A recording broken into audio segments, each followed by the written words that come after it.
In this video, we're going to be talking about loss. We'll be looking at some of Hettie's story of where loss has featured in her life over the years, how she's dealt with it, and we'll also be talking to quite an incredible lady from Child Bereavement UK, who's going to have some incredible tips on how we can deal with loss and help those around us.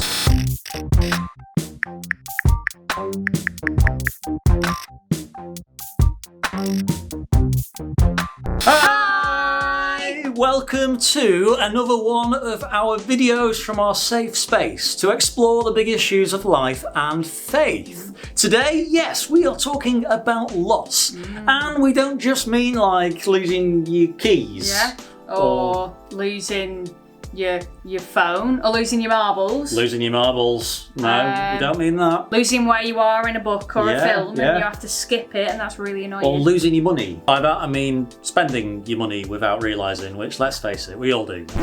I'm trained as a money coach, but yeah. Anyway. Yeah, we're not talking about that sort of loss. We're talking about losing things dear to us or people dear to us. And Hettie, sadly, that's something that's featured in your life quite a bit. So Hettie's going to share her story with us. But before we get there, we've got a bit of our usual housekeeping to do. Have we got any shout outs this week? We do. So I thought it'd be good to give a shout out to a couple of really faithful people. So we've been having some really funny times on Instagram Live lately. It's been really funny.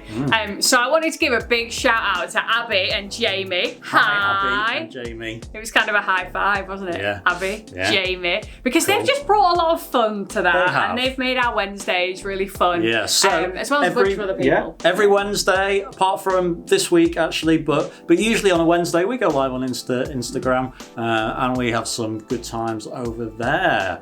Yes. Also though, before we get on to Hettie's story, we do have our regular question from our rooted pack of cards. Our rooted pack of cards from Scripture Union. And our question this week, which I think is quite fitting to what we're talking about, is if you could, would you want to go back in time? Ooh. If so, why? Like past memories that you might want to relive. Go back to your childhood and maybe you might want to do things differently. Yeah, so maybe comment with yes or no.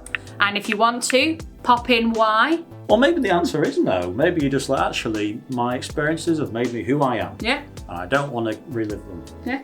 Maybe. Yeah, fair play. Okay, well, why don't you pop your answer in the comments there. And the first comment usually gets a shout out in our videos, so, you know, there's an incentive for you. But what do you think? If you could, would you want to go back in time? If so, and why? So, like in the other videos in our Real Talk series, we are taking things a bit deep today with the subject of loss. If that's a bit too deep for you right now, then do go and check out some of the more light-hearted, fun videos on our channel and enjoy them instead. However, we do think that Hettie's story and the amazing lady that I'm going to be talking to very soon as well will bring some great insights into your life and maybe the life of others around you.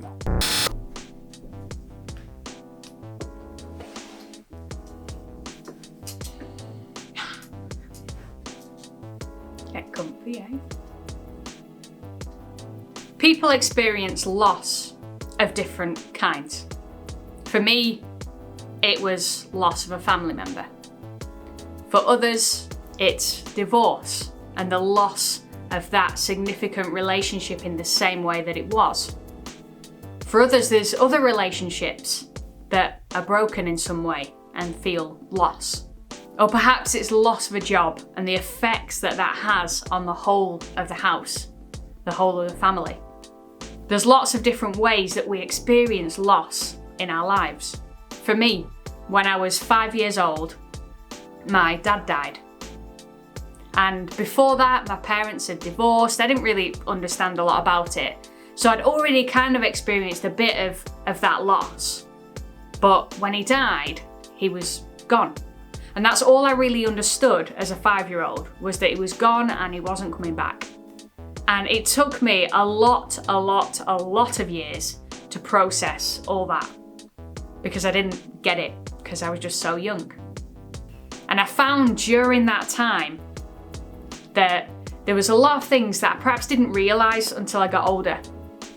So one of the things about having a one-parent household was that we didn't do things like go on holiday abroad, because we needed to make sure we were using the money in the house the best way possible. So we'd go to Scotland, or we'd go to the Isle of Wight, somewhere a bit closer to home. And I loved it. And I didn't even realise that that was the reason why we were going, because I was so young. And as I grew up, I went to a school that was a church school. And I remember them specifically doing the Lord's Prayer. Don't you, if you've ever done the Lord's Prayer at school, or you've ever been to a church where they've done that. And it starts off with Our Father. And it took me a long time to work that bit out, because I was like, whoa, wait a second, like my father's gone. He's not here anymore. Why would I refer to God as my father? What's that all about? And it took me many, many years to work that all out. And for me as a Christian, actually it was really helpful for me to work that out, and for me to find that God is my father and that he will never leave me and he'll always be there for me. And when I was 11 years old, my mum got remarried.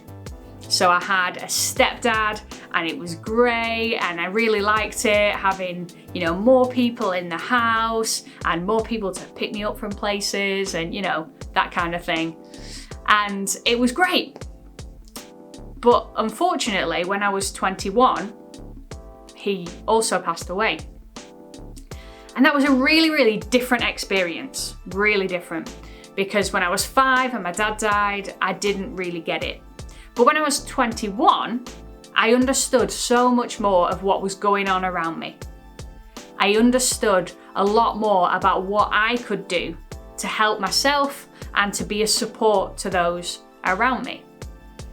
And I really felt in that time that I drew closer to my family, because we had to be there for each other. We had to be there for my mum. And I really found that my mum was an absolute inspiration in that time. She's amazing. And what was really great was that my mum is a Christian too. And she realised that she had hope in that time. Even though life was all over the place and life was really difficult, she had hope that things could be better. She had a hope that Henry, my stepdad, was somewhere better. And she had faith in God that he would always be there for her and he would never let her down. And so for me, as someone that has faith, I found drawing closer to God was really, really helpful. But there's loads of things that people who experience loss can do. Whether you're a person of faith or whether you're not a person of faith, there's a lot of things you can do to help yourself and help those around you. And one of the things, as I said, was drawing closer to other people. The people that you love and that love you in that time. And also throughout the years, when I'd been to see a counsellor for a different issue, I found that actually this is something that cropped up. And it's quite funny really, because she thought that we were kind of winding down our sessions, and then she said, you often refer to your mum, you've never mentioned your dad. And I was like, oh, here we go.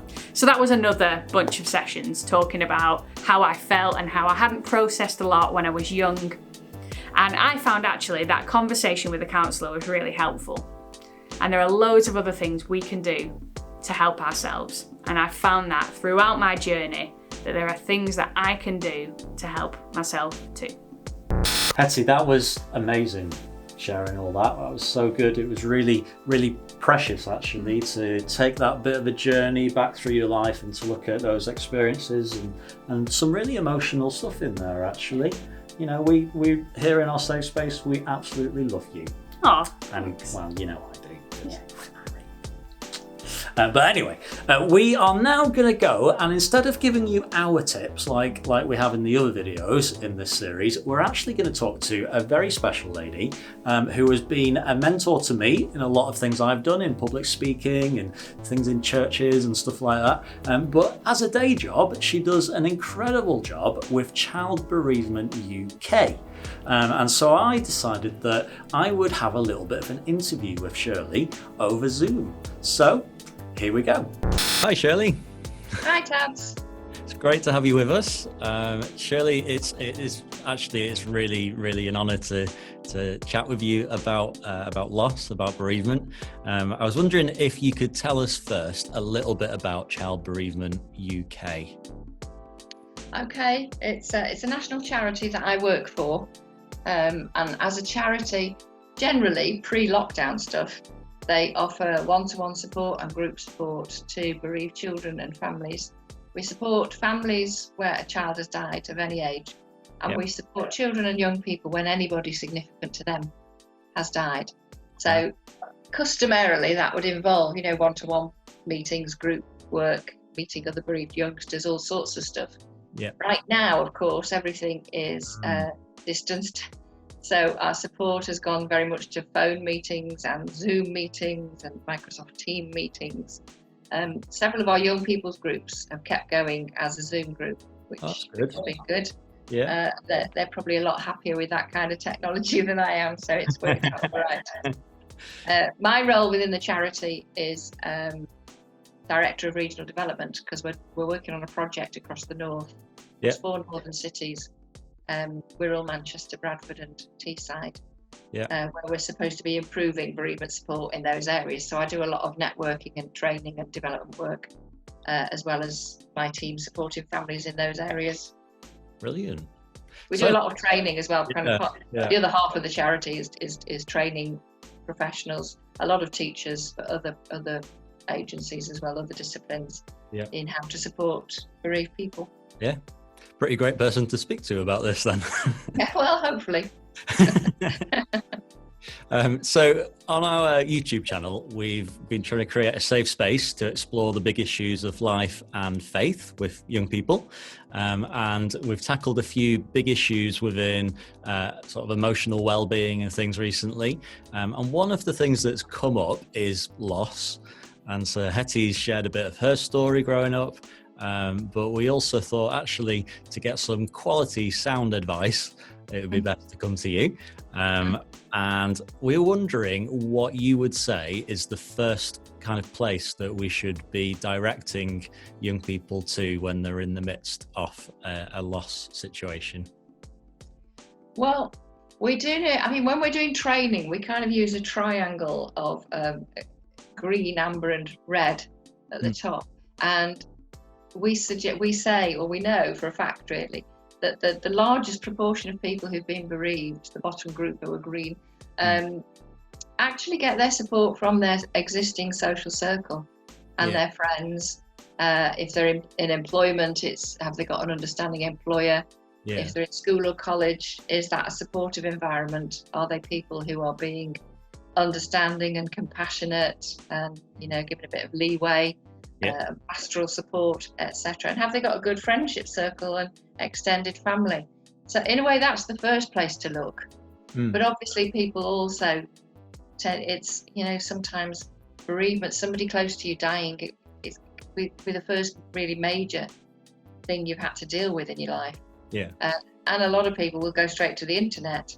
And there are some good sources out there. We have a website, www.Child Bereavement UK, and there's a lot of resources on there. We've got information sheets that people can download for free, and we've got about 20 or 30 short guidance films, like talking heads, a bit like this, on different subjects of, how to talk to young children about a funeral and how to explain about a suicide, all sorts of topics. So there's a lot of stuff there. And then other organisations similarly have got some really helpful websites. There's one called hopeagain.org.uk, which is cruises one for young people, I think.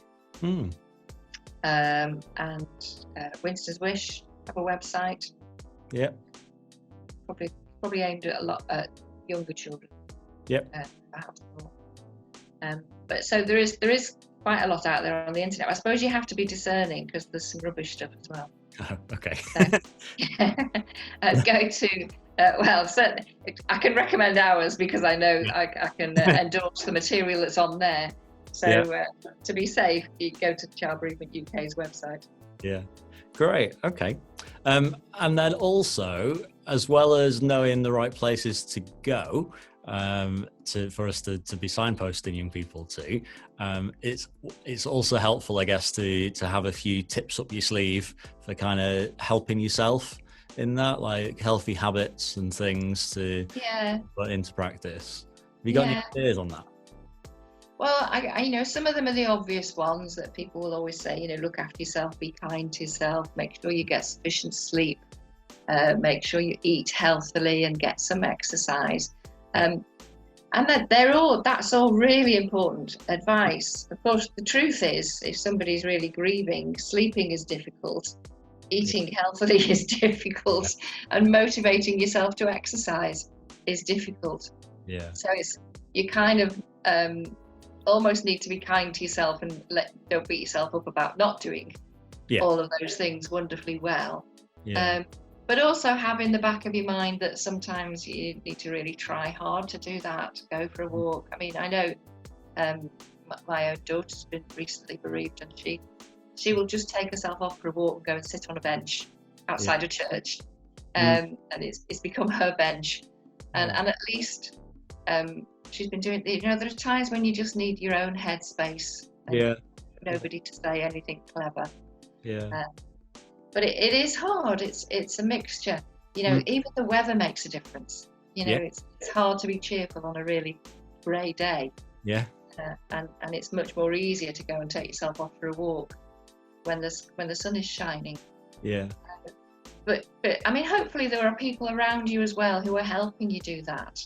Hopefully for youngsters who are grieving, I'd like to hope there's somebody who's helping them to eat healthily. And take good nourishment, and encouraging them to, change their clothes sometimes and have a soak in the bath and get a good night's sleep.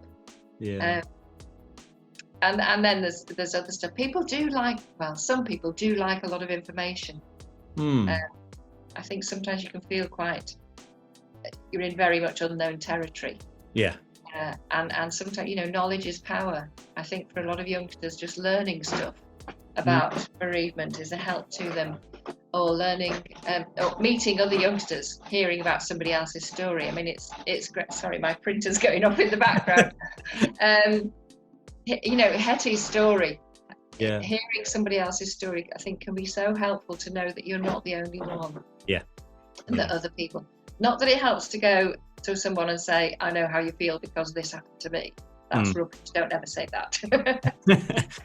But to know that there are people who've had similar experiences, and can maybe guide you a little along the path, can be really helpful. That's brilliant. Shirley, thank you so much for joining us. You're very welcome. Really good to see you, Tabz. Yeah, and you. Absolutely. Right, thank you very much. Thank you. Bye. Bye. Hope you really got a lot out of this video today. I personally really appreciated hearing Hettie's story, and also chatting to Shirley about some of those incredible top tips that she has for us on dealing with loss. Of course, loss can look very different for different people, and if you are in a place where loss is a factor in your life right now, we do recommend going to check out some of those places that Shirley suggested. We'll put the links in the description if you didn't catch them in the video. Those are much better places to go to than trying to message us and things. Usually if we were in a school physically, we could be someone that you could talk to about this, but at the moment, through these videos, this is just what we're trying to do. If you appreciate this video, or if you want to check out some of our more light-hearted stuff maybe, as well as some of our other big topics that we've been talking about, some big issues, then why don't you subscribe to our channel and go and look through the rest of our videos. And if you've appreciated Hettie's story or what Shirley shared, why not let them know by dropping a bit of a like on the video and having a bit of a comment to say hi. But I'll see you next time in our next video, or somewhere else on our channel or Instagram or whatever. Bye!